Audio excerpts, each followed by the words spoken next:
Most people spend the first half of their life building things: a career, a family, a home, and somewhere in the middle of all that building, they tell themselves a story. I will sort out the money stuff later, when things calm down, when the kids are older, when I am earning more. And then one day, later arrives, and they look around and realize they are in their mid-40s, the kids are older, they are earning more, things have calmed down a little, and they feel something unexpected. Not relief, panic. Because now the question is not when do I start? The question is, did I already miss it? If that feeling sounds familiar, this video is for you, because what most people believe about building wealth in their 40s is wrong. Not slightly wrong, fundamentally wrong. And that wrong belief costs people hundreds of thousands in wealth they never build, not because the opportunity was not there, but because they did not recognize it when it arrived. Meet Sarah. She is 43 years old. She works in marketing, earns a decent salary, has a mortgage she has been chipping away at for 9 years, 2 kids in secondary school, and a savings account that she honestly tries not to look at too closely. By most measures, Sarah is doing fine. But fine has always felt a little fragile. In her 20s, she was just getting started, so saving felt impossible. In her 30s, everything got expensive all at once. The house, the kids, the car, the life. Money always had somewhere urgent to go. But now something is different. The mortgage feels smaller, the kids cost less than they used to, and for the first time in her adult life, there is actually a little breathing room at the end of the month. Sarah should feel good about this. Instead, she feels behind, and that feeling is costing her everything. Here is what nobody tells you about wealth. It does not build evenly across a lifetime. It builds in windows, short, specific periods where the conditions align in a way that makes wealth accumulation dramatically easier than at any other time. And the biggest window, the one with the most raw power, does not happen in your 20s when you are young and energetic. It happens between roughly 40 and 60. Financial researchers call it the peak accumulation window. And most people either do not know it exists or they spend it accidentally.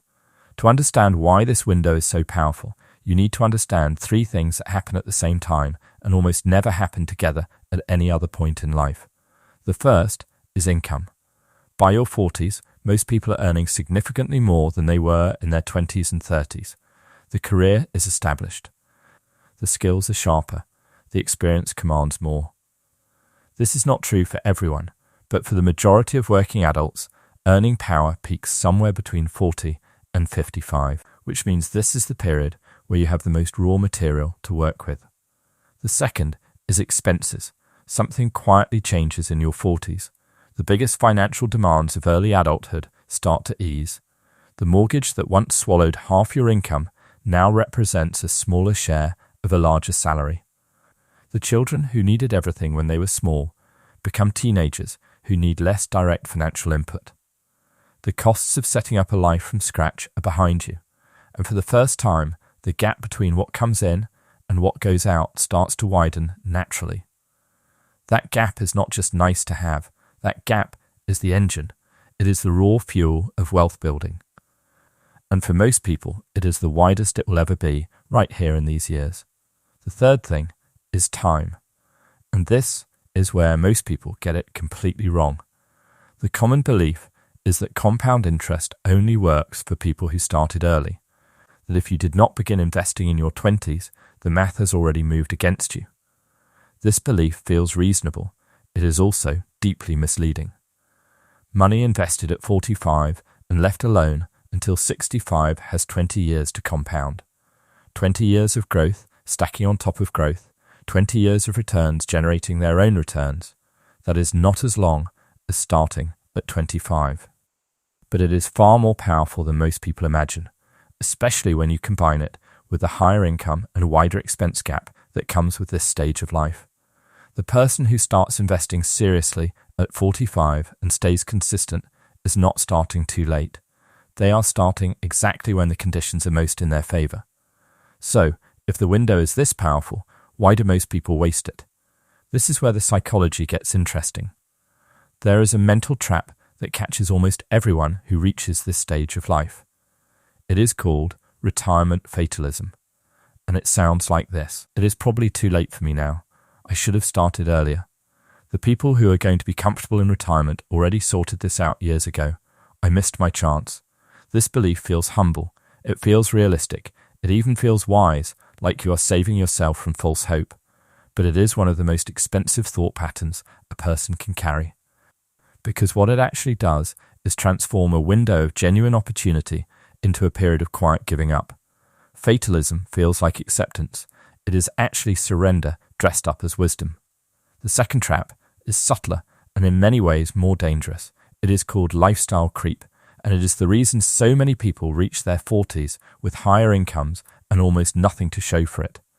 Lifestyle creep works like this. Income rises, and spending rises automatically with it. The salary increases and the car gets upgraded. The holiday gets a little nicer. The restaurants get slightly more expensive. The subscriptions multiply. The home gets renovated. None of these individual decisions feel significant. Each one feels earned, reasonable, deserved, but collectively they do something devastating. They consume the gap. That beautiful widening gap between income and expenses that should be the engine of wealth building in these years gets quietly filled with nicer things and forgotten upgrades. The peak accumulation window requires two things to work: higher income and a captured gap.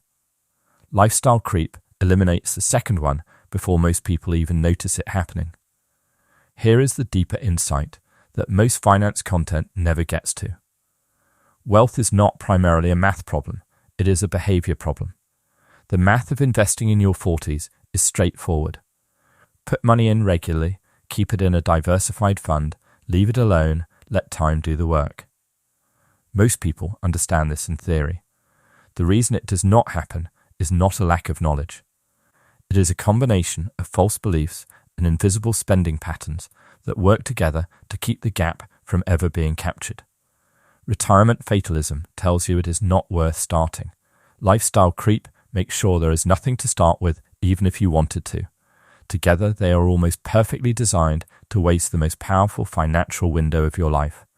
So what do you actually do about it? Here is what Sarah needs to hear, and what you need to hear too. The first thing is to calculate your real gap. Not roughly, exactly.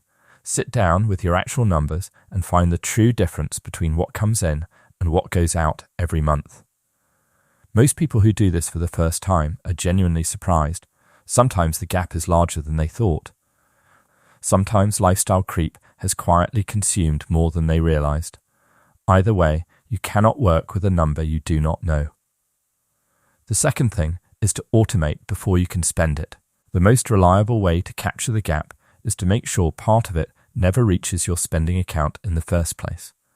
Set up an automatic transfer into investments the moment your salary arrives, not what is left over at the end of the month, because there is almost never anything left over at the end of the month.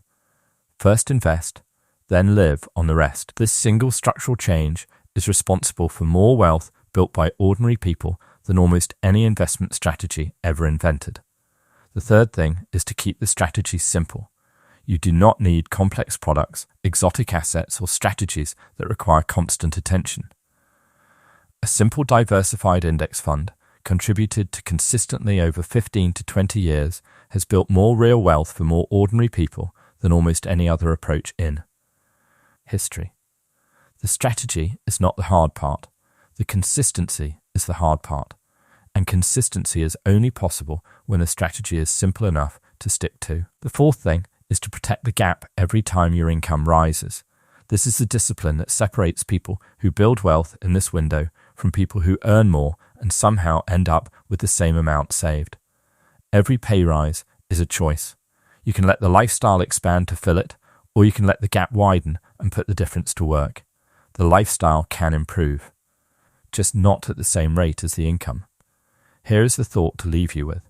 The last big wealth opportunity before retirement is not a product. It is not a strategy. It is not something you find in a financial magazine or a hot stock tip or a clever tax scheme.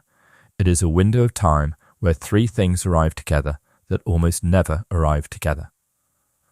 Higher income, stabilizing expenses, and still meaningful compounding time. This combination is rare. It is powerful. And it only happens once. Sarah's not too late, and neither are you. The window is open right now. The only question worth asking is not whether you missed it. The question is what you are going to do while it is still here.